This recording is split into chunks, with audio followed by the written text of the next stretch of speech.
presenting by Deep Music। नमस्कार दोस्तों, नए नए छत्तीसगढ़ी गाने सुनने और देखने के लिए हमारे दीप म्यूजिक चैनल को अभी सब्सक्राइब करें और बेल आइकॉन के बटन को क्लिक करें।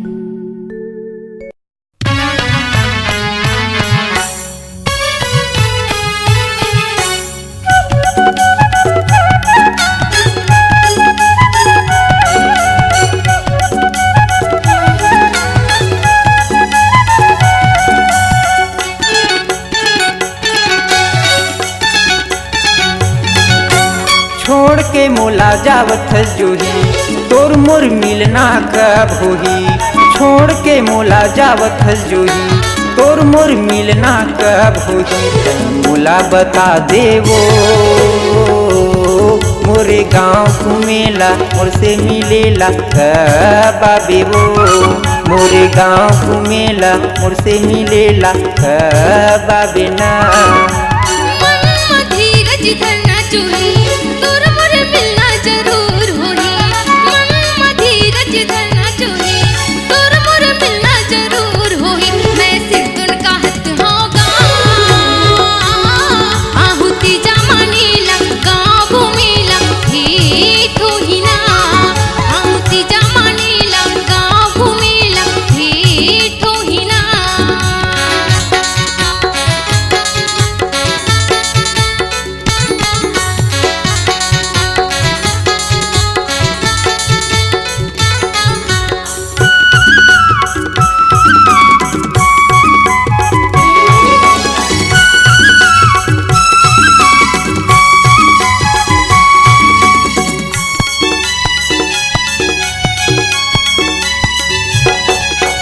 रखे हैं गोरी मैं दिल में बसा के आही तो लगी के आशा लगा के। आज रे संगी पर आई होगे मोर दीवानी जुदाई होगे।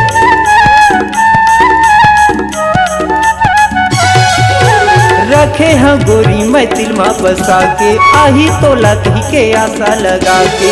आज रे संगी पर आई होगे मोर दीवानी जुदाई होगे। मोर माया ला झन भुलाबे जोही सुरताला मोर लमा बे बही। कई मोला बता देवो मोरे गाँव घूमेला मोर से मिलेला कब आबेवो। मोरे गाँव घूमेला मोर से मिलेला कब आबे ना।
आसो के दिन कैसे पाहूँ कब तोला रानी देखेला पाहूँ। दिन भर तोर सुता सताही रात के सपना मोर जीवला रुआही।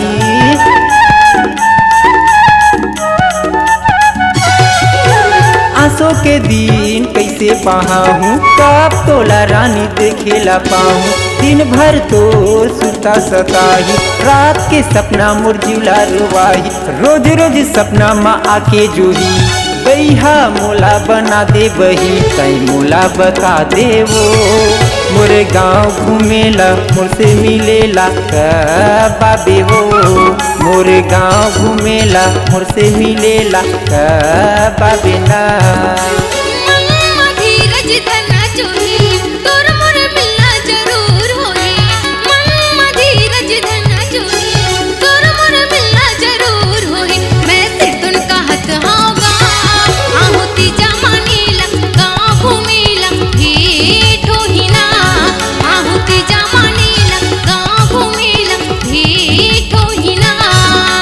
गाँव घूमेला मोर से मिलेला बाबे वो,